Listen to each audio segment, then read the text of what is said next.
아죽 서바와 거럭지에 담라 느시트 암르름 프롱나는 세박 탄적 버럭 페라다시 정문인 심이 멜라르마 저라 라마니 바바니 파징은 먹걸어리 거섬 가봉라에 카드문 프롱라자 카드문 저 버럭니 참몽 바라 하는 수프림 코트 하이코트니 계령 ring 프롱나이 세박 야깍만이 야글로 서이 비잘 만디에 데니네 사몽 보탕는 할몽 웅카 계령 까나 수프림 코트 하이코트니 부카티 세박 탄적 버럭 몽사 비잘 만디야 아버님 바고이나 하스테와 수프림 코트니 chief justice 어레빈더 보틴 타는 사가 kerong engkano ongmani phunuk laika khani saka tinin khadong phunur bro saka boskani sa tomon bro ne baga mungsa jai khlaya hingke thunene lamana krai te mungsa lama krai tini soti thamchini baga mokori kosom kai khapung laika laithana salkoro romi city center boskango khorok chise thamra ni stamrang frungnai joint movement committee borok ni sebok kifil manna ne baga asu chaba khaimani yagro ba hapani bokate mungsa wansupung eba saktharmo nukjaya pia khorok chise thamra ni stamrang frungnai joint movement committee borok ni samung no khnaya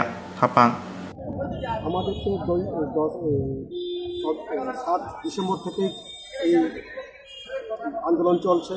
আজকের বিশেষ একটা কর্মসূচি হলো আজকে আমাদের রাজ্যে আমাদের দেশের সর্বোচ্চ আদালতের চিফ জাস্টিস উনি আছে, তো ওনার কাছে আমাদের আবেদন হলো এই যে আমাদেরকে বিনা দোষে সাজা দেওয়া হয়েছে। এখন ব্যাকগ্রাউন্ডে একটু গিয়ে বলতে হয় যে যার কারণে আজকে আমরা এই দাবিটুকু রাখছি ওনার সামনে, সেটা হলো 2014 সনে একটা মামলা হয়েছিল, সেটা শিক্ষক নিয়োগ সংক্রান্ত মামলা।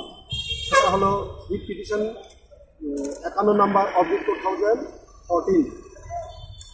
সেই রিট পিটিশনে রিভাইস এমপ্লয়মেন্ট পলিসি রাজ্য সরকার যেটা তৈরি করেছিল এবং যার নোটিফিকেশন হয়েছিল 2003-এর 31 অগাস্ট, সেটাকে চ্যালেঞ্জ করা হয়েছিল এবং তার সঙ্গে কিছু শিক্ষককে নিয়োগ সংক্রান্ত রিভাইস এমপ্লয়মেন্ট পলিসি এবং সিলেকশন প্রসেসকে নিয়ে চ্যালেঞ্জ করা হয়েছিল।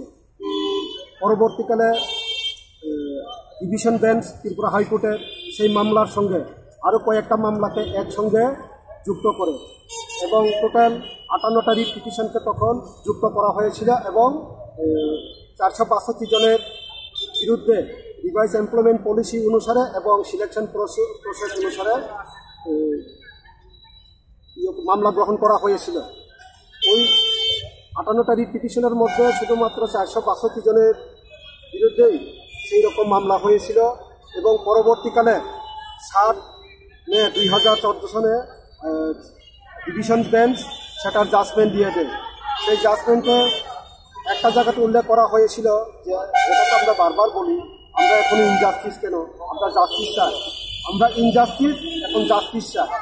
জাস্টিস চাওয়ার মূল কারণ হলো ওই যে জাজমেন্টের 127 নম্বর প্যারাতে উল্লেখ করা আছে যাদের বিরুদ্ধে রিভাইস এমপ্লয়মেন্ট পলিসিকে নিয়ে চ্যালেঞ্জ করা হয়েছে তারা এই জাজমেন্টের আওতায় পড়বে এবং যাদের বিরুদ্ধে রিভাইস এমপ্লয়মেন্ট পলিসিকে নিয়ে চ্যালেঞ্জ করা হবে না তারা এই জাজমেন্টের আওতার মধ্যে পড়বে না। কারণ হলো এই রিভাইস এমপ্লয়মেন্ট পলিসি নিয়ে শুধুমাত্র 2010-এর জিপিপিজিটি এবং 13-এর বিউজিটিকে নিযুক্ত করা হয়নি।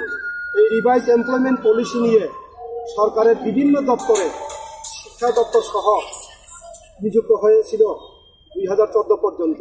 এখন আমি শুধুমাত্র 2014 পর্যন্ত শিক্ষা দপ্তরের কথাই উল্লেখ করব রিভাইস এমপ্লয়মেন্ট পলিসি নিয়ে। রিভাইস এমপ্লয়মেন্ট পলিসি নিয়ে শিক্ষা দপ্তরে 2005-এ পিজিটি, 2007-এ পিজিটি, 2009-এ অ্যাসিস্ট্যান্ট টিচার, 2010-এ জিটি এবং পিজিটি, 2011-তে অ্যাসিস্ট্যান্ট টিচার, 2012-তে অ্যাসিস্ট্যান্ট সায়েন্স টিচার এবং 2013-14 ইউজিটি টিচার এবং লাস্ট 15-16-তে হেডমাস্টার, অ্যাসিস্ট্যান্ট হেডমাস্টার এবং আইএস তাদেরকে এই রিভাইস এমপ্লয়মেন্ট পলিসির মাধ্যমেই নিযুক্ত করা হয়েছিল। কিন্তু এখানে বলা আছে আমাদের চাকরি এনসিটি গাইডলাইনের কারণে চলে যায়, কিন্তু এনসিটি গাইডলাইনে আমাদের চাকরি চলে যায়নি। ত্রিপুরা রাজ্যে এনসিটি গাইডলাইন চালু হয় 23 অগাস্ট 2010 থেকে। তার আগে কিন্তু আমরা আমাদের অ্যাপয়েন্টমেন্ট লেটারগুলি পেয়ে গিয়েছিলাম। চাকরিটা চলে যায় মূলত রিভাইস এমপ্লয়মেন্ট পলিসির কারণে। যদি রিভাইস এমপ্লয়মেন্ট পলিসির কারণে আমাদের চাকরি চলে যায় এবং রিভাইস এমপ্লয়মেন্ট পলিসি অনুসারে হাইকোর্টে যখন মামলাগুলি হয়েছিল তখন 58টা রিট পিটিশনকে ক্লাব টুগেদার করেই জাজমেন্ট দেওয়া হয়েছিল এবং 462 জনকে পক্ষভুক্ত করা হয়েছিল। আমরা পক্ষেও ছিলাম না, বিপক্ষেও ছিলাম না। আমাদেরকে তাদের সঙ্গে একসঙ্গে টার্মিনেশন করে দেওয়া হলো, যার কারণে আমরা বলি আমরা ইনজাস্টিস। এখন আমরা জাস্টিস চাই। জাস্টিস চাওয়ার কারণ হলো আমাদের বিচার হয়নি। বিচার যদি আমাদের হয়ে থাকতো, রিভাইস এমপ্লয়মেন্ট পলিসি সবার চাকরি কেন্দ্রে চলে যাওয়ার কথা। 127 নম্বর প্যারাতে পরিষ্কারভাবে উল্লেখ করা আছে, not merely for teacher last category of post. এর কথার অর্থ হলো সমস্ত দপ্তরের কর্মচারীরা কিন্তু রিভাইস এমপ্লয়মেন্ট পলিসি দ্বারা নিযুক্ত হয়েছিল। সেখানে উল্লেখ করা আছে যাদের বিরুদ্ধে শুধুমাত্র পলিসি নিয়ে চ্যালেঞ্জ করা হয়েছে তারাই এই জাজমেন্টের আওতায় পড়বে। এখন হাইকোর্টে এবং সুপ্রিম কোর্টে রাজ্য সরকারের শিক্ষা দপ্তরের তরফ থেকে তারা দিয়েছিল যে 58টার মধ্যে 462 জন ছিল। ওই 462 জনের মধ্যে 4 জন সাঞ্চের ছিল এবং তারা 2010-এ চাকরি না পেয়ে 2010-এ তারা মামলা করেছিল গুয়াহাটি হাইকোর্টের সিঙ্গেল বেঞ্চে। ওই সায়েন্সের যারা 2012 সালে চাকরি পেয়েছে 39 জনের মধ্যে 3 জন উইথড্র করে বাকি 37 জন উইথড্র করেনি।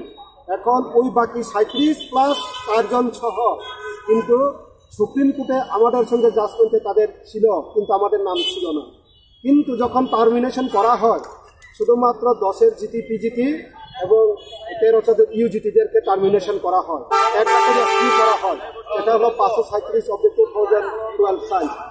ওই 58টার মধ্যে 57টাকে ইমপ্লিমেন্ট করে বাকি একটাকে রেস্কিউ করে। তাহলে আমরা ইনজাস্টিস, এখানে আমরা জাস্টিস পাইনি এবং এখানে আর একটা জাস্টিস পাইনি।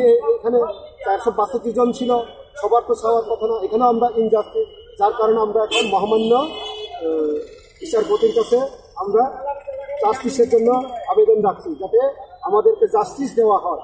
এবং তৎসঙ্গে যারাকে পক্ষমুক্ত করা হয়েছিল তাদেরও কোনো দোষ ছিল না, কারণ দোষটা ছিল সরকারের revise employment policy. Revise employment policy দিয়ে শুধু ওই 462 জনের চাকরি লাভ করেনি, রিভাইস এমপ্লয়মেন্ট পলিসি দিয়ে সবারই হয়েছে।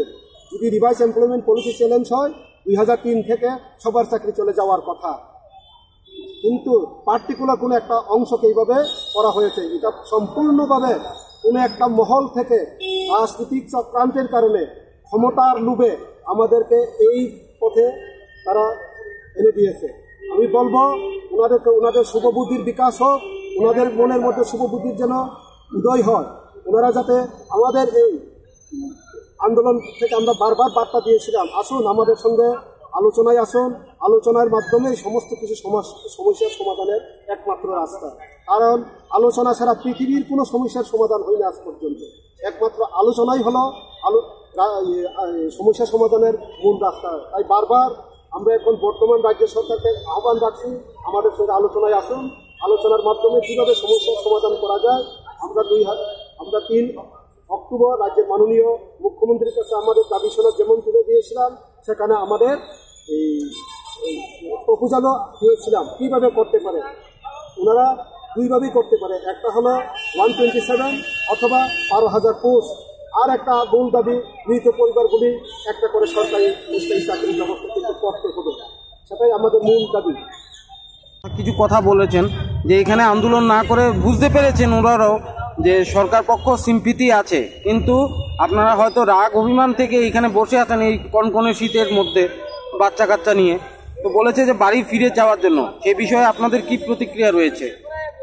শুনুন, আমরা রাগ করে অভিমান করে আমরা এই আন্দোলন কর্মসূচি গ্রহণ করি না। আমরা ইনজাস্টিস, আমরা জাস্টিস চাই। জাস্টিস চাওয়ার রাস্তাটাই হলো আন্দোলন। আন্দোলন ছাড়া জাস্টিস লাভ হবে না, জাস্টিস পাওয়া যায় না। কারণ আমরা কেন ইনজাস্টিস আমরা বলছি, যখন ইমপ্লিমেন্ট করা হয় আমাদের সঙ্গে ইনজাস্টিস করা হয়েছে এবং কী কারণে করা হয়েছে আমি একটু আগে বলেছিলাম। এখন উনি বলছেন রাজ্যে বর্তমান সরকার আমাদের প্রতি সিম্পেথি। যদি রাজ্যের বর্তমান সরকার আমাদের প্রতি সিম্পেথি যদি থাকে, ক্যাবিনেট কিন্তু একদিন ডিসিশনের মধ্যেই আমাদের সমস্যার সমাধান করতে পারে, এটা কিন্তু ওনারাও জানে। হয়তোবা কোনো রাজনৈতিক দৃষ্টিকোণ থেকে যদি ওনারা ওই পথে হয়তো এখনো যাইতেছে না, কিন্তু মানবিক দৃষ্টিকোণ থেকে ওনারা যদি আমাদের সঙ্গে সত্যি সত্যি আমাদের স্থায়ী সমাধান করতে চায় মানবিক দৃষ্টিকোণ থেকে, কিন্তু আবার এখানে সদিচ্ছার প্রশ্ন, যদি এই দুইটা যদি ওনাদের থাকে, কিন্তু একদিনের ব্যাপার। আমি এখনো বলছি দুইটা আমাদের অপশন ছিল, সেই অপশনে ওনারা একদিনেই এটা করতে পারে, ক্যাবিনেটের শুধুমাত্র উদ্যোগ গ্রহণ করতে হবে।